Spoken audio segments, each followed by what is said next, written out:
ಹೌದಣ್ಣ, ಆ ದುರ್ಗೋಜಿ ಎಲ್ಲಾ ತಪ್ಪುಗಳನ್ನ ಕಾನೂನು ಒಳಗೆ ಸಿಕ್ಕಾಕೊಳ್ದೆ ಇರೋ ತರ ಮಾಡ್ತಿದ್ದಾನೆ. ಹಾಗಂತ ನಾವು ಈಗ ಸುಮ್ನೆ ಕೈ ಕಟ್ಕೊಂಡು ಕೂತ್ಕೊಳ್ಳಕ್ ಆಗಲ್ಲ. ಇಂಥ ದೇಶ ದ್ರೋಹಿಗಳನ್ನ ಸುಮ್ನೆ ಬಿಡಕ್ ಆಗಲ್ಲ.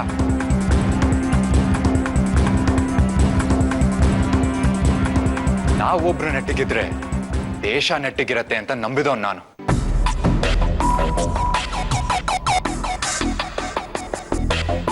ನನಗ್ ಫಸ್ಟ್ ಅನುಮಾನ ಇತ್ತು. ಏನಂತ? ನಿಮ್ಮಣ್ಣ ಪತ್ತೇದಾರ ಪುರುಷೋತ್ತಮ ಅಂತ. ಪತ್ತೇದಾರ ಪುರುಷೋತ್ತಮನ? ಹಾಗಂದ್ರೆ ಜೇಮ್ಸ್ ಬಾಂಡ್, ನಾಟ್ 7 ಅಂತ. ಓ, ಸಿನಿಮಾ ಸ್ಟಾರ್ ಅಂತನಾ? ಹೌದೌದು, ನಮ್ಮಣ್ಣ ಸಿನಿಮಾ ಹೀರೋ ತರ ಇದ್ದಾನೆ ಅಂತ ನನ್ ಕಾಲೇಜಲ್ಲಿ ಎಲ್ಲಾ ಹುಡುಗಿರು ಹೇಳ್ತಾ ಇರ್ತಾರೆ. ಅಯ್ಯೋ, ಜೇಮ್ಸ್ ಬಾಂಡ್ ಅಂದ್ರೂ ಅರ್ಥ ಆಗ್ಲಿಲ್ವಾ ನಿನ್ಗೆ? ಶರ್ಲರ್ ಹೋಮ್ಸ್ ಪತ್ತೇದಾರ, ನಿಮ್ಮಣ್ಣ ಸೀಕ್ರೆಟ್ ಏಜೆಂಟ್. ಯಾರ ಜೊತೆ ಮಾತಾಡ್ತಾರೆ, ಏನ್ ಹೇಳ್ತಾರೆ, ಏನ್ ಕೆಲಸ ಮಾಡ್ತಾರೆ ಅಂತ ಒಂದು ಗೊತ್ತಿರಲ್ಲ. ಆದ್ರೆ ನಮ್ಮ ಅಣ್ಣನ್ಗೆ ಅವಂದೇ ಆದಂತ ಬಿಸ್ನೆಸ್ ಇದೆಯಲ್ಲ. ಅದು ಬರೀ ಹೊರಗಡೆ ಜನಕ್ಕೆ ನಮ್ಸಕ್ಕೋಸ್ಕರ. ಒಳಗಡೆ ಏನ್ ನಡೀತಾ ಇದೆ ಅಂತ ನಿಂಗ್ ಗೊತ್ತಾ? ಇಲ್ಲ. ನಿಮ್ಮಣ್ಣನ್ ಮುಖ ನೋಡು, ಯಾವಾಗ್ಲೂ ಹುಲಿ ತರ ಅಂತ ಇರುತ್ತೆ.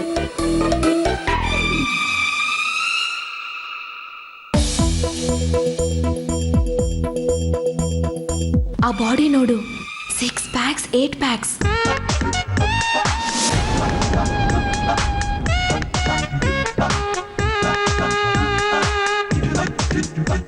ಆ ಬಾಡಿ ನೋಡ್ತಿದ್ರೇನೆ ಗೊತ್ತಾಗಲ್ವಾ? ಆ ಹೇರ್ ಕಟ್ ನೋಡು, ಸೇಮ್ ಪೊಲೀಸ್ ಹೇರ್ ಕಟ್ ಹಾಗೆ ಇರೋದು.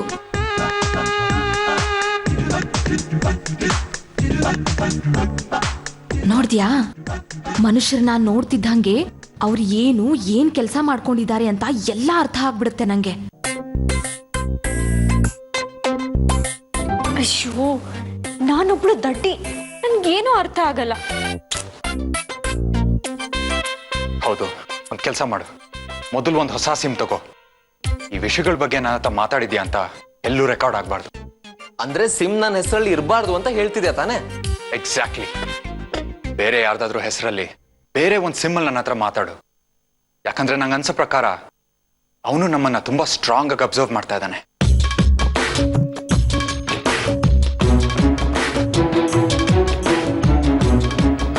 ಈಗಾಗ್ಲೇ ನಮ್ ಫೋನ್ ಟ್ಯಾಪ್ ಮಾಡಿ ಕತ್ ಕೇಳಿಸ್ಕೊಳ್ತಿದ್ರೆ ಅವನಂತ ಕೆಲಸ ಮಾಡೋನೆ. ನೀನ್ ಹೇಳೋದು ಸರಿ, ಬೇರೆ ಒಂದ್ ದಾರಿ ಹುಡ್ಕೋಣ. ಆ ದುರ್ಗೋಜಿನ್ ಮಾತ್ರ ನಾವಿನ್ ಬಿಡ್ಬಾರ್ದಣ್ಣ. ನನಗೆ ಬರ್ತಿರೋ ಕೋಪಕ್ಕೆ ಎಲ್ಲಾದ್ರೂ ಜೀವಂತವಾಗಿ ಹೂತಾಕ್ಬಿಡ್ಬೇಕು ಅಂತ ಅನ್ಸ್ತಾ ಇದೆ. ಆದ್ರೆ ಒಂದ್ ವಿಷಯ, ನಾವಿಬ್ರು ಮಾತಾಡ್ತಾ ಇರೋದು ಯಾರಿಗೂ ಗೊತ್ತಾಗ್ಬಾರ್ದು. Top secret.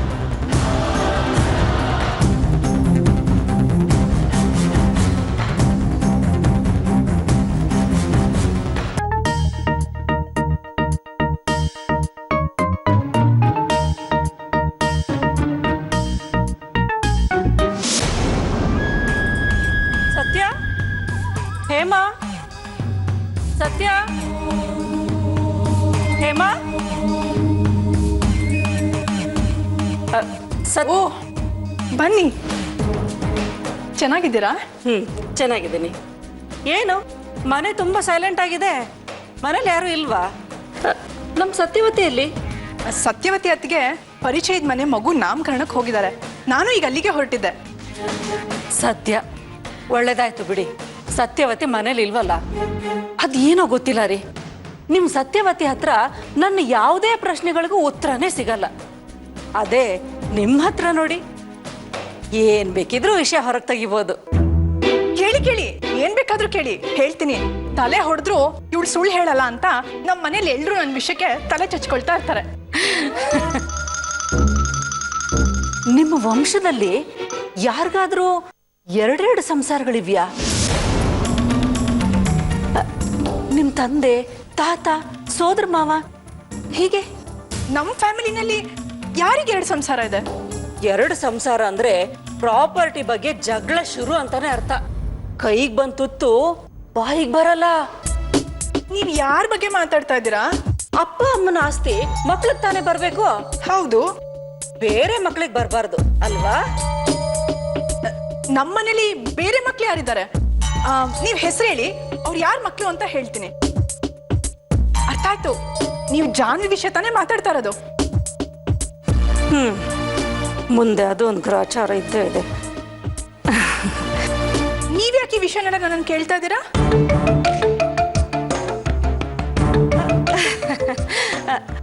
ಬನ್ನೇರ್ಘಟ್ಟದ ಹತ್ರ ನಿಮ್ದೇನಾದ್ರೂ ತೋಟ ಇದೆಯಾ? ಇಲ್ವಲ್ಲ, ಯಾಕೆ?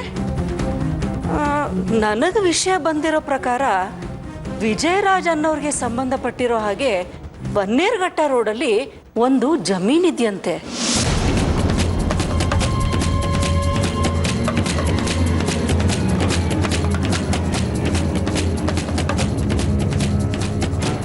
ಈಗಿನ ಕಾಲದಲ್ಲಿ ಜನರು ಎಲ್ಲೆಲ್ಲೋ ಪ್ರಾಪರ್ಟಿ ಮಾಡಿರ್ತಾರೆ, ಎಲ್ಲೆಲ್ಲೋ ಎಕ್ಸ್ಟ್ರಾ ಹೆಂಡ್ತೀರು, ಎಲ್ಲೆಲ್ಲೋ ಎಕ್ಸ್ಟ್ರಾ ಮಕ್ಕಳು ಇಟ್ಟಿರ್ತಾರೆ. ಈ ವಿಷಯದಲ್ಲಿ ನೋಡಿ, ವಿಜಯರಾಜ್ ಅನ್ನೋರಿಗೆ ಸಂಬಂಧಪಟ್ಟಿರೋ ಆ ಜಾಗದಲ್ಲಿ ಹೆಂಡತಿ ಹೆಸರು ಹೇಮಾ ಅಂತಿಲ್ಲ, ಬೇರೇನೋ ಇದೆ.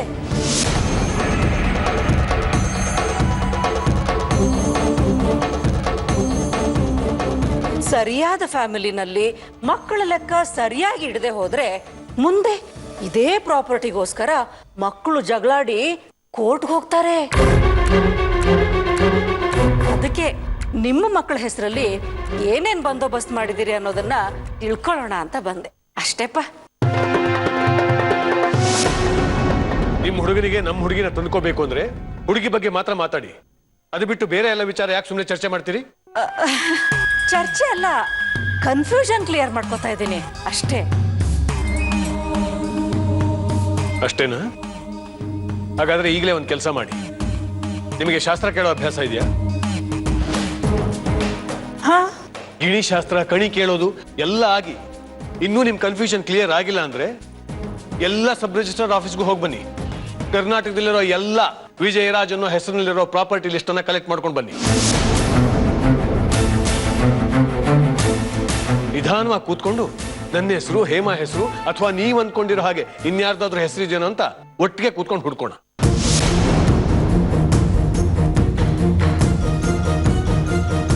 ಬರ್ತೀನಿ.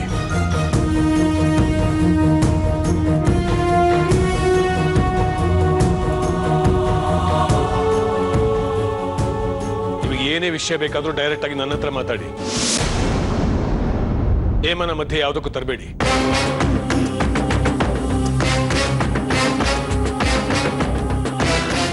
ನನಗೆ ಯಾರು ತೊಂದರೆ ಕೊಟ್ಟರು ನಮ್ಮ ಯಜಮಾನ್ರಿಗೆ ಇಷ್ಟ ಆಗಲ್ಲ. ಇರಿ, ಕಾಫಿ ತಗೊಂಬರ್ತೀನಿ.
ಹೆಂಗ್ಸ್ ಅಂದ್ರೆ ಸಾಕು ಹೆಲ್ಪ್ ಮಾಡಕ್ ಬಂದ್ಬಿಡ್ತೀರಾ. ರೋಡಲ್ಲಿ ಓಡಾಡೋರ್ನ ಉದ್ಧಾರ ಮಾಡಕ್ ಬಂದಂಗೆ.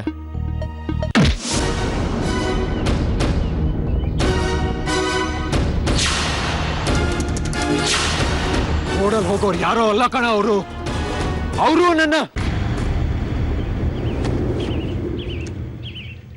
ನನ್ನ ತಾಯಿ. ಅವರು ನನ್ನ ತಾಯಿ.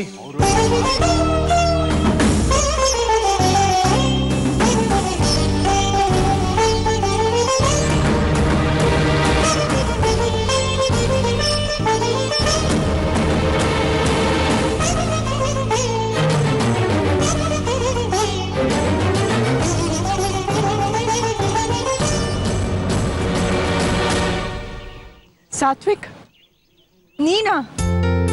ನಿನ್ನಿಂದ ತುಂಬಾ ಸಹಾಯ ಆಯ್ತು. ತುಂಬಾ ಥ್ಯಾಂಕ್ಸ್ ಕಣೋ. ನನ್ನ ಜಾಗದಲ್ಲಿ ಯಾರೇ ಇದ್ದಿದ್ರು ಈ ಕೆಲಸ ಮಾಡ್ತಾ ಇದ್ರು ಬಿಡಿ.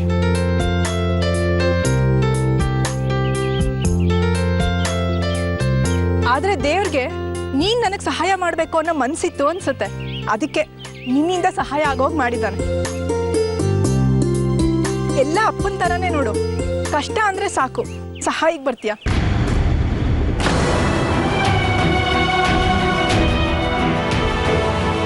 ನಾನು ನಮ್ಮ ಅಮ್ಮನ ಥರ ಒಬ್ಬರ ಕಷ್ಟಕ್ಕಾಗದನ್ನ, ಇನ್ನೊಬ್ಬರಿಗೆ ನೋವು ಮಾಡದೆ ಬದುಕೋದನ್ನ, ನಂಬಿಕೆ ದ್ರೋಹ ಮಾಡದೆ ಇರೋದನ್ನ ನನಗೆ ನಮ್ಮಮ್ಮ ಕಲಿಸಿದಾಳೆ.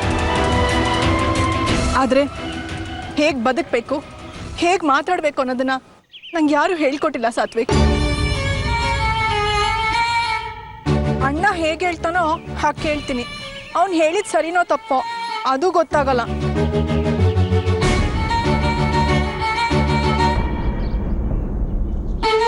ತಾಯಿ ಬುದ್ಧಿವಂತೆ ಅಲ್ಲ ಬಿಡು. ನಾನು ಹೇಳಿದ್ದನ್ನು ಕೇಳಿಸ್ಕೊಂಡು, ಅಂದಿದ್ದನ್ನು ಅನ್ನಿಸ್ಕೊಂಡು, ಏನೋ ಗಂಡನ ಮೇಲೆ ಪ್ರೀತಿಯಿಂದ, ಮಕ್ಕಳ ಮೇಲಿನ ಮಮತೆಯಿಂದ ಬದುಕಿದ್ದೀನಷ್ಟೆ.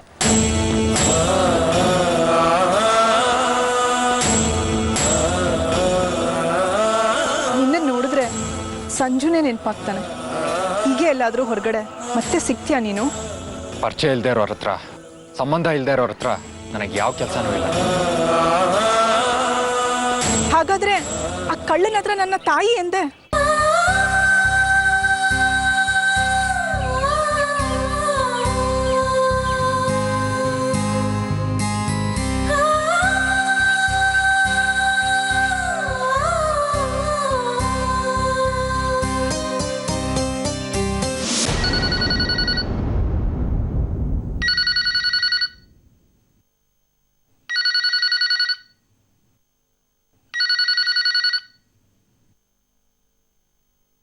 ಹಲೋ,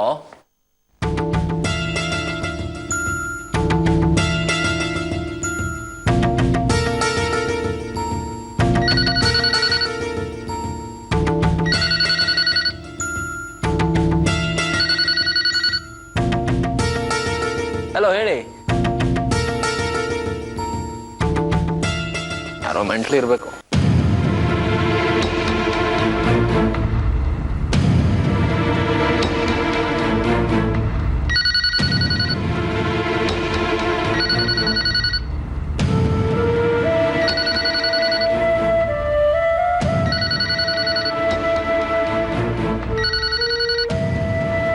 ಹಲೋ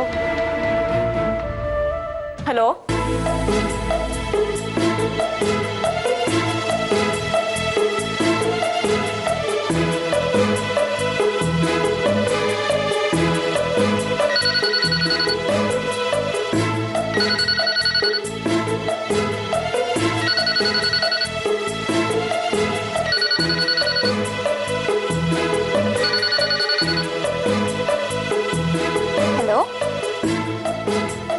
ಹಲೋ,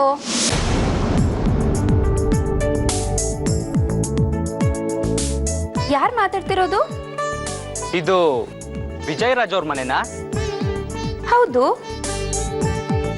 ತಾವು ಮಿಸ್ಸಸ್ ಮಿಥುನ್ ಅವರ ಮಾತಾಡ್ತಾ ಇರೋದು?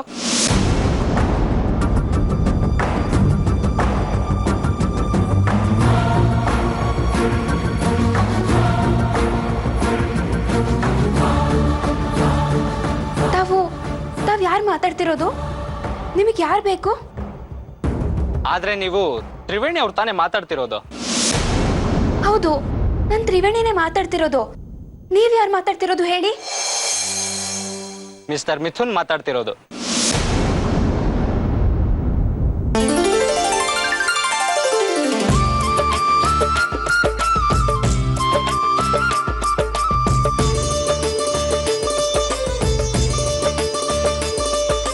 ನೀವಾ? ಒಂದ್ ನಿಮಿಷ.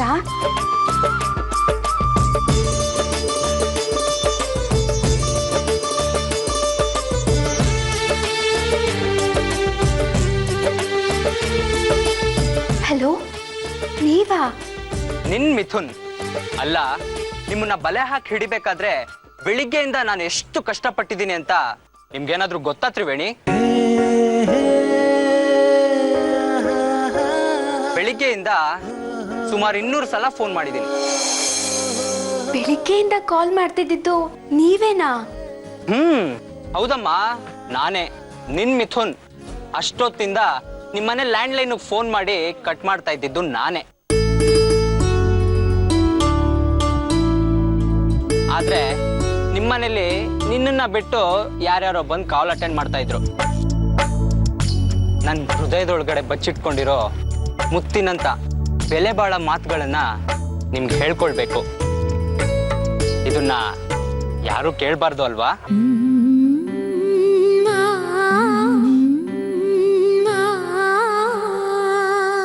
ಅದಕ್ಕೆ ಯಾರೇ ಬಂದು ಕಾಲ್ ಅಟೆಂಡ್ ಮಾಡಿದ್ರು ಕಟ್ ಮಾಡ್ತಾ ಇದ್ದಿದ್ದು. ಆದ್ರೆ ನೀವು ಒಂದೇ ಒಂದ್ಸಲನು ಬಂದು ಕಾಲ್ ಅಟೆಂಡ್ ಮಾಡ್ಲೇ ಇಲ್ಲ. 2 ಅವರ್ಸ್ ಆದ್ಮೇಲೆ ಬಂದು ಕಾಲ್ ಅಟೆಂಡ್ ಮಾಡಿದೀರಾ. ಏನು? ಹೌದಪ್ಪ, ಇವತ್ತು 2 ಅವರ್ಸ್ ಮಾತ್ರ ಕೂತಿದ್ದೆ. ಇನ್ನು ಜೀವನ ಪೂರ್ತಿ ನಿನ್ ಮುಂದೆನೆ ಕೂತ್ಕೋಬೇಕಲ್ವಾ? ಅದಕ್ಕೆ ಇವಾಗ್ಲೇ ಅಭ್ಯಾಸ ಮಾಡ್ಕೊಳ್ತಿದ್ದೀನಿ. ಹೋಗಿಪ್ಪ, ನೀವೇನೇನೋ ಮಾತಾಡ್ತಿದ್ದೀರಾ. ಇದು ಏನೇನೋ ಮಾತುಗಳಲ್ಲ. ಹೃದಯದೊಳಗಡೆ ಪ್ರೀತಿ ಹುಟ್ಟುವಾಗ ತನ್ನಿಂದ ತಾನೇ ಉಕ್ಕು ಬರ್ತಿರೋ ಮಾತುಗಳು. ಇದನ್ನ ತಡೆ ಹಾಕಿ ಕಟ್ ಹಾಕ್ಬಾರ್ದು, ಹರಿಯೋಕ್ ಬಿಡ್ಬೇಕು. ಪ್ರೀತಿ ಮಾತುಗಳನ್ನ ಹರಿಯೋಕೆ ಜಾಗ ಮಾಡ್ಕೊಡ್ಬೇಕು.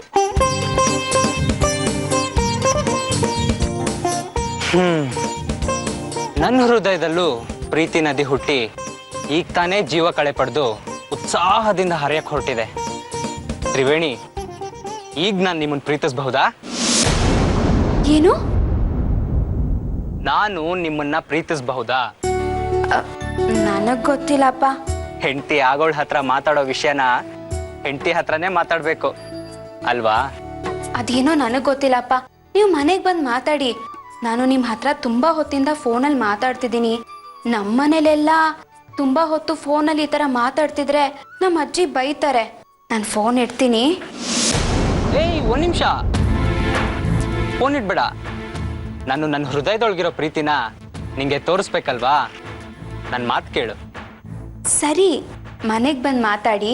ಅಯ್ಯೋ ದಡ್ಡಿ, ನಾನು ನೀನು ಸಪರೇಟ್ ಆಗಿ ಮಾತಾಡ್ಬೇಕು. ಸರಿ, ಅದನ್ನೇ ನೀವು ನಮ್ಮನೆಗ್ ಬಂದ್ರೆ ಮಾತಾಡ್ಬೋದಲ್ವಾ? ನಾನು ನಿನ್ ಜೊತೆ ಸಪರೇಟ್ ಆಗಿ ಮಾತಾಡ್ಬೇಕು.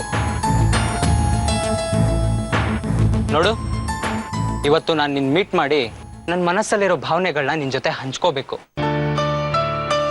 ನೀನ್ ನನ್ಗೆ ಹೊರಗಡೆ ಪಾರ್ಕಲ್ಲಿ ಸಿಗ್ತೀಯಾ? ಪಾರ್ಕಲ್ಲ? ಹೌದು ತ್ರಿವೇಣಿ, ಬರೀ 10 ನಿಮಿಷ ನಿನ್ ಮುದ್ದಾದ ಮುಖಾನ ನನ್ ಕಣ್ಣೊಳಗಡೆ ತುಂಬಿಕೊಂಡು ನನ್ನ ಮನಸ್ಸಲ್ಲಿರೋ ಭಾವನೆನ ನಿನ್ ಜೊತೆ ಹಂಚ್ಕೊಬೇಕು. ಅದಕ್ಕೊಂದು ಅವಕಾಶ ಮಾಡ್ಕೊಡ್ತೀಯಾ ಪ್ಲೀಸ್? ಆಯ್ತು, ನಾನು ಸಂಜು ಅಣ್ಣನ್ ಕೇಳ್ತೀನಿ. ಅವನ್ ಬರ್ತೀನಿ ಅಂದ್ರೆ ಅವನ್ ಜೊತೆಲಿ ಬರ್ತೀನಿ. ಹಾಗೆ ಅಮ್ಮನ ಹತ್ರ ಕೇಳ್ತೀನಿ. ಅಮ್ಮ ಹೂ ಅಂದ್ರೆ ಬರ್ತೀನಿ. ಹಾಗೆ ಅಪ್ಪನೂ.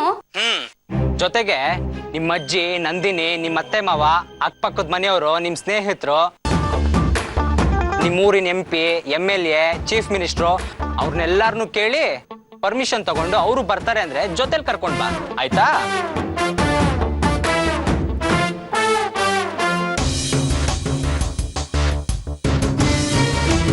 ಹಲೋ ಹಲೋ ಹಲೋ, ಏನಾಯ್ತು? ಮಾತಾಡಿ. ಕೋಪನಾ? ನನ್ನ ಜೊತೆ ಮಾತಾಡಲ್ವಾ? Hello hello. ಓಕೆ, ಬರ್ತೀನಿ. ಆದ್ರೆ ಒಂದ್ ಮಾತು, ಬೇಗ ಬಂದು ಬೇಗ ಹೋಗ್ತೀನಿ, ಆಯ್ತಾ? ಸರಿ ತ್ರಿವೇಣಿ, ಬೇಗ ಕಳಿಸ್ಕೊಟ್ಬಿಡ್ತೀನಿ. ಆದ್ರೆ ಒಂದ್ ಮಾತು,